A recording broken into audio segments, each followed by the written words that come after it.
Whoa, sorry about that. My usual spot is being occupied right now. So I have to be in my room, which I think is fine, but I guess we'll find out. And I can't tell if I'm in the shot, so excuse me. But okay, enough of that. So, for those of you who haven't watched part 1 of this video, here's the situation. I was friends with this girl for about 13 years, and we stopped being friends at the beginning of this month. Now, we both have details on both sides about what actually happened, but instead of focusing on that, I did a tarot spread that kind of sheds light on the entire situation. And I did cards 1 through 5 yesterday, and today I'm hoping to do the rest, but really I'm gonna just go until the camera cuts me off, and then if I finished, then yay. If I didn't, then there will be a conclusion to this. So, with that being said, we left off on card number 6, which is my partner's present burden / hopes / fears. And my arm is getting tired already. Excuse me. This card is the 7 of Swords card. I'm not sure if you can see that, but this card basically is the Thief in the Night card. The things that they're worried about right now, they're hoping to get returned to them, like material things, I think. But the thing that I'm getting from this card is that they won't be at peace with what they've lost until they're clearer about the bigger picture, like what actually happened, what was actually lost, i.e. an actual friendship, and stuff like that. But I know that she's bugging about her notebooks that she wrote to me. The thing I feel about that is it's just material things. You know, not everybody gets everything that's theirs in life. They just have, you know, like what about those people in the hurricanes who lost everything? I've had to go through that experience quite a few times, so I'm not saying that they're here. I'm not saying that I destroyed them. I'm just saying maybe you should look at the bigger picture of what was lost. What I feel is what was actually lost was communication, understanding, and things like that make a friendship work. Those things were lost, and that's more important than anything material wise, I feel. So that's what I wrote here was the 7 of cards, the 7 of Swords. This Thief in the Night card is lessened in its negative connotations if it comes reversed. It is possible that what was lost will now be found. The one thing I can think of is that she's holding on to hope that her notebooks will be returned to her. The important thing to remember is that when life gives us a bunch of things to stress about, we tend to give our attention to what we feel is most important. Perhaps you are focusing on the wrong thing, or at least going about things the wrong way.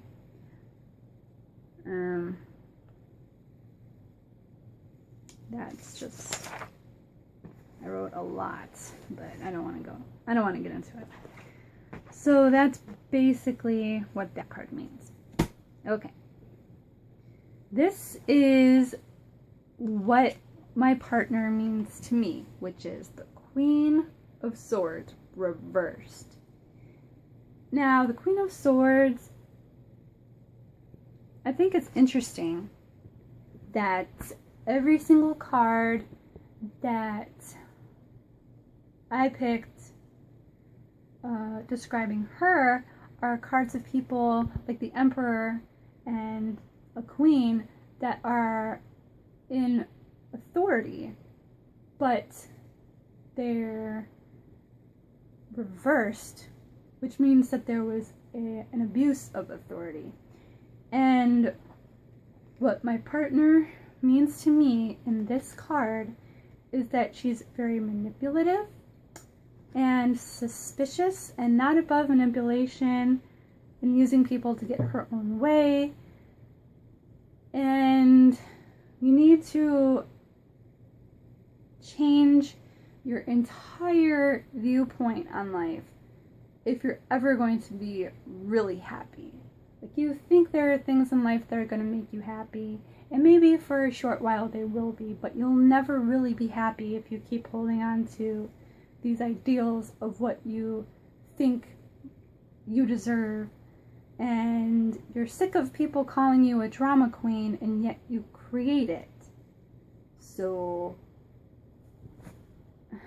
I don't know what to say besides that's what you mean to me according to the card. Okay. Also, this is what I mean to my partner, which is the Ten of Cups, but it's also reversed. Now, the Ten of Cups is a celebration card. It's an end of a cycle. People are happy. There's a rainbow. There's a light at the end of the tunnel. But it's reversed, which the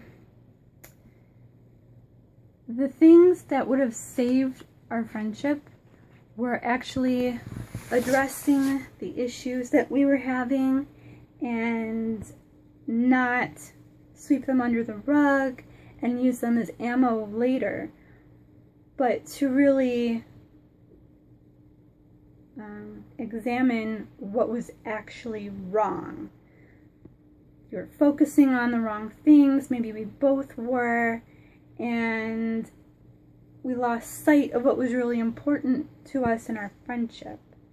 And what I mean to you in this card is loss of something that had the potential to really be great. And what I wrote here was, the right thing to do in order to have saved this relationship would have been to really examine the issues and address them so things didn't get worse. I know she's not somebody who likes confrontation, but when you create a situation and then make it impossible for somebody to tell you the truth about something, and then you blow up and get mad at that person for screwing up when they don't even know what they did was wrong, that's kind of shady behavior on your part. And I'm not saying that I was perfect, but if we had been able to really talk to each other, then maybe things would have ended up differently. And at worst, maybe we were just incompatible as friends, and maybe that's why we didn't work out. We've been friends for 13 years, and in those 13 years, we've fought, but then we'd always come back together. But the fights always started around the same things, which were, you're not listening to me, miscommunication, misunderstanding, this and that. You did stuff wrong, I did stuff wrong, we can't get past it, and then after a while we miss each other, and then we vow to be more open and honest, and then things continue happening in the same way. That obviously means if we were meant to be friends with each other, then we would have found a way to be friends with each other regardless, and we would have tried to make things work. But I caught you in a lie. You lied to me for 4 years when I knew it was you who did what you did, but I wanted to be friends with you anyway, and the least you could have done was tell me the truth to begin with when I asked you. And ultimately nothing ended up happening, and I'm not even with that guy anymore, so it doesn't matter. And then you don't create a situation in which I feel comfortable enough to tell you things, and then you get mad and you say, I thought we were closer, when obviously if we were closer, then we wouldn't be having that issue. So, okay, so number 9 is what I can do for the relationship. I got the 4 of Rods reversed, which what I could have done for this relationship was be open and honest with you, and I wasn't. I thought that you were being abusive in your power as my best friend, and I didn't talk to you about it. I noticed that it started right after you got engaged, and there was an issue, and I didn't say anything about it. I just swept it under the rug, hoping that you would say something, and of course you didn't. And the bridesmaids' dresses were just another thing that added to it. And I said, I can agree that we had stopped communicating with each other. There was no consistency. My arm is getting so freaking tired, man. Oops. Great. I don't know how much of that was. I don't even know. Alright. I agree that we stopped communicating with each other. There's no consistency. Some things were okay to let slide, and others we couldn't get over. Relationships can be rough. Anyone worth having takes work and determination. People evolve all the time, and sometimes we're lucky to have people grow with us, and other times we grow apart. That's just a part of life. This card represents 2 different viewpoints, not exactly cut and dried right and wrong, but both of us being right, feeling that we're right, and not wanting to compromise.